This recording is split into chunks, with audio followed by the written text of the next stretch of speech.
Hello everyone, আসসালামু আলাইকুম। আশা করি আপনারা সকলে ভালো আছেন। আজকে আমি আপনাদের সামনে আর একটা নতুন ভিডিও নিয়ে হাজির হলাম। সো এই ভিডিওটা আমি আপনাদের দেখাবো কিভাবে আমি আমার একটা ক্লায়েন্টের একটা এলিমেন্টর দিয়ে একটা স্কিটো হেডার তৈরি করছি। সো সেই হেডারটা আমি আপনাদের দেখাবো, কারণ আমাদের অনেক সময় অনেক ক্লায়েন্ট আসে এরকম হেডার তৈরি করতে চায়। সো চলুন তারা এখানে আপনারা দেখতে পাচ্ছেন যে একটা আমরা ফুল উইথ হেডার তৈরি করছি। সো এই হেডারের বিশেষত্ব হচ্ছে কি, এটা হচ্ছে যে এখানে যখন আমরা এখানে দেখতেছি এখানে সলিড কালার আছে।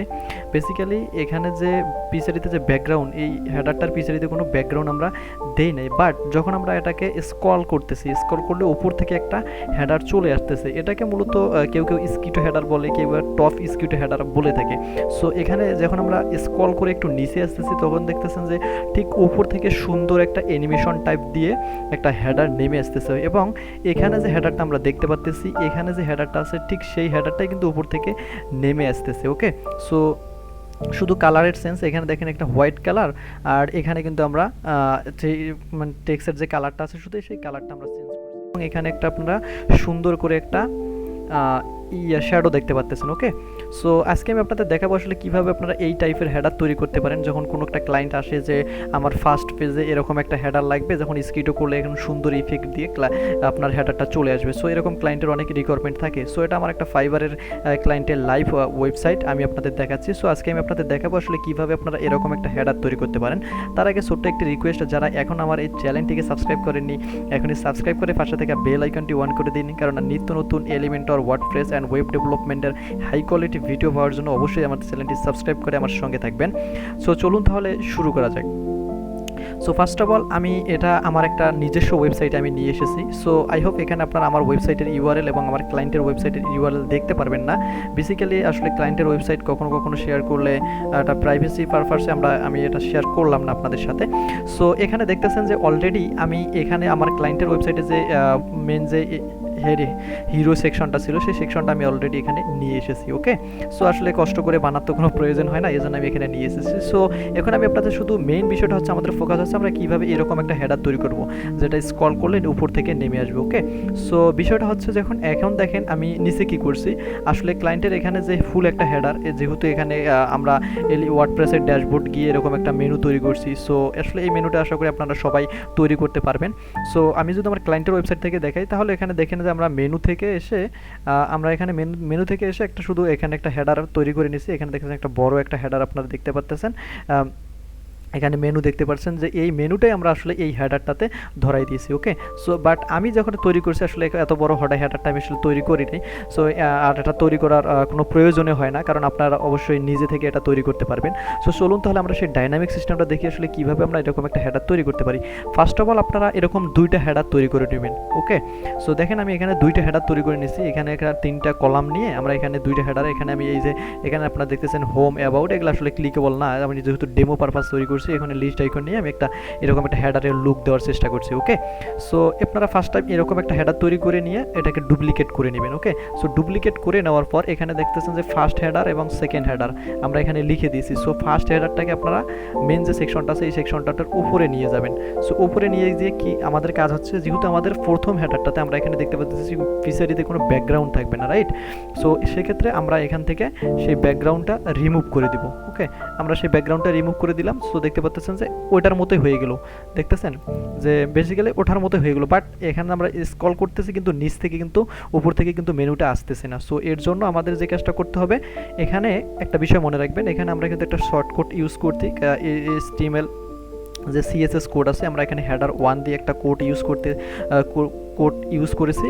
সো এখন আমরা দ্বিতীয় যে হেডারটা আছে এই হেডারটা আমরা টপে নিয়ে যাব। সো টপে নিয়ে গিয়ে আমরা যদি এখানে টপে ছেড়ে দেই, তাহলে দেখতেছেন যে এই হেডারটার যেহেতু একটা কালার আছে ব্যাকগ্রাউন্ড কালার, সো সেই জন্য কিন্তু এটা ব্যাকগ্রাউন্ডটা হোয়াইট কালার দেখাচ্ছে। ওকে, সো এই হোয়াইট কালার ব্যাকগ্রাউন্ডটা দেখাচ্ছে।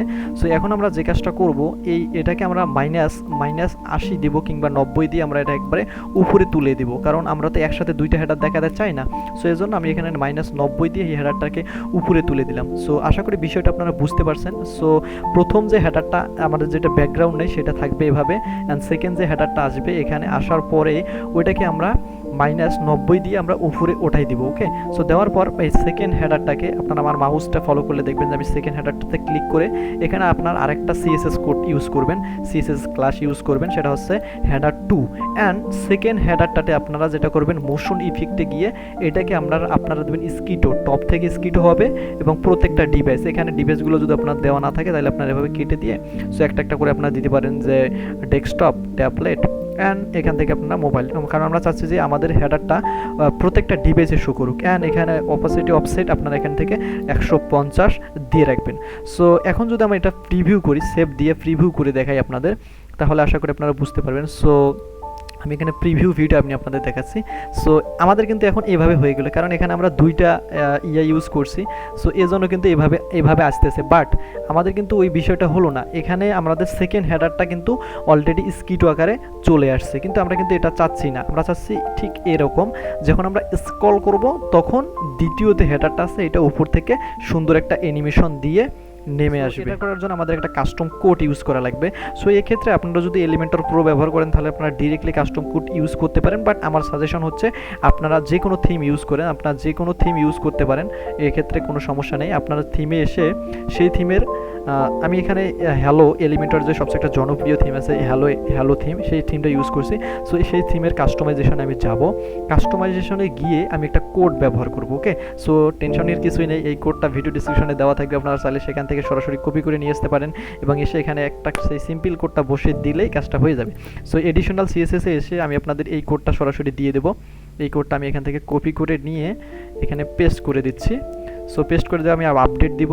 আপডেট দেওয়ার পর আমি যদি এখন এটা যদি আমি একটু রিলোড দেই তাহলে আপনারা দেখতে পারবেন যে আমাদের ঠিক সেরকম হয়ে গেছে।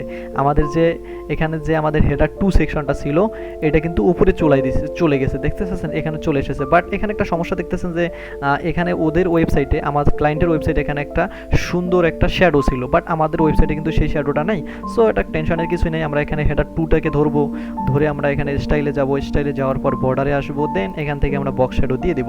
সো আই হোপ এখানে একটা বক্স শ্যাডো সুন্দর পড়ে গেছে। সো এখান থেকে পাবলিশ করে আমি যদি এখানে একটা রিলোড দেই আরেকবার, এখন দেখতেছেন যে সুন্দর আমরা ক্লায়েন্টের, আমার হচ্ছে এটা হচ্ছে ক্লায়েন্টের ওয়েবসাইটে যেভাবে আসতেছে উপর থেকে নিচে নেমে আসতেছে, এবং আমার যে ওয়েবসাইটটা এখানেও কিন্তু সুন্দর করে উপর থেকে নিচে নেমে আসতেছে। সো এখন আমি আপনাদের একটু কোডটা বোঝার চেষ্টা করবো, আসলে আমি এখানে কীভাবে কাজটা করেছি এবং কোন কোডটা ইউজ করছি। সো এই কোডটা তো আপনাদেরকে বুঝতে হবে, আমি যে কাস্টম সিএসএসটা ব্যবহার করছি। সো এখানে আমি কিন্তু আপনাদের অলরেডি বলে দিছি যে হেডার 1-এ আমরা একটা সিএসএস ক্লাস ব্যবহার করছি, সেটা হচ্ছে হেডার 1, অ্যান্ড হেডার যে 2টা আমরা নিছি সেটাকে আমরা একটা ক্লাস ব্যবহার করছি হেডার 2।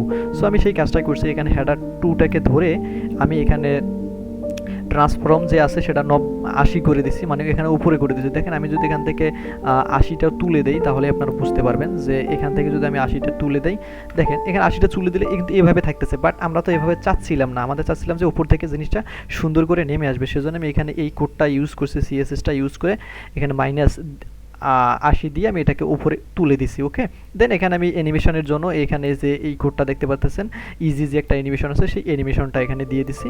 দেন তারপর আমরা কি করছি, এলিমেন্টর স্কিটো ইফেক্ট। এখন এলিমেন্টর স্কিটো ইফেক্ট এই কোডটা হচ্ছে, এই যে সিএসএস ক্লাসটা হচ্ছে এটা কিন্তু এলিমেন্টরে আছে। আমরা যদি এখানে ইনএক্সপার্ট করে দেখি, ইনএক্সপার্ট করে আমরা এখানে এই কোডটা, এই ক্লাসটা এখানে এই যে আমরা যে হেডারটা নিয়েছি এই হেডারের যে কোডটা আছে এইরকম একটা কোড আছে, সেই কোডটা আমরা এখান থেকে নেওয়ার চেষ্টা করতে হচ্ছে। সেই ক্লাসটা নিয়ে আমরা এখানে দিছি, ওই ক্লাসের ভিতরে যদি H2 কোনো ক্লাস থাকে তাহলে এটার যে উইথ মানে হাইটটা 100 অটো থাকবে, এবং যখন আমরা এটাকে স্কিটোটা করব, যখন আমরা এটাকে স্কিটো করব মানে এখানে যখন অলরেডি স্কিটো আছে, যখন আমরা নিচে স্ক্রল করব তখন এটা হয়ে যাবে কি, এটা যে আমরা স্ক্রল দিয়ে মাইনাস করে দিছিলাম এখন তখন সেটা হয়ে যাবে 0। অ্যান্ড তার সাথে সাথে একটা কাজ হবে, এখানে কিন্তু একসাথে দুইটা কাজ হচ্ছে। কি কাজ? একটা উপর থেকে নামতেছে দ্বিতীয় হেডারটা, অ্যান্ড ফার্স্ট যে হেডারটা ডিসপ্লে কিন্তু নান হয়ে যাচ্ছে। এখানে দেখেন আমরা এখানে ডিসপ্লে যে নান, যে হেডার 1 যে হেডারটা আছে সেটা কিন্তু ডিসপ্লেটা নান করে দিয়েছি। সো আশা করি এই কোডটা আমি আপনাদের দিয়ে দেবো, এই কোডটা বসাই দিলেই আপনাদের হয়ে যাবে। যারা কোড বোঝেন না কিংবা যারা HTML CSS পারেন না তাদের জন্য আমি কোডটা দিয়ে দিব, আপনারা সেখান থেকে বসে আমি যেভাবে দেখালাম আপনারা ঠিক সেভাবেই করতে পারেন। এক্ষেত্রে হচ্ছে আমি তো এখানে একটা ডেমো হেডার ইউজ করছি, এক্ষেত্রে আপনার কাস্টম হেডার তৈরি করে আপনার ক্লায়েন্টের রিকোয়ারমেন্ট অনুযায়ী একটা হেডার তৈরি করে আপনারা এই কোডটা বসাই দিয়ে এরকম সুন্দর একটা হেডার তৈরি করতে পারেন। সো আশা করি আমার এই ভিডিওটি আপনাদের ভালো লেগেছে। যদি আমার এই ভিডিওটি আপনাদের ভালো লেগে থাকে তাহলে অবশ্যই ভিডিওটি একটা লাইক দিবেন এবং শেয়ার করবেন এবং আমাদের চ্যানেলটি সাবস্ক্রাইব করে আমাদের সঙ্গে থাকবেন। তো দেখা হচ্ছে নেক্সট ভিডিওতে, ততক্ষণ পর্যন্ত আপনারা সকলে ভালো থাকবেন। Thank you so much.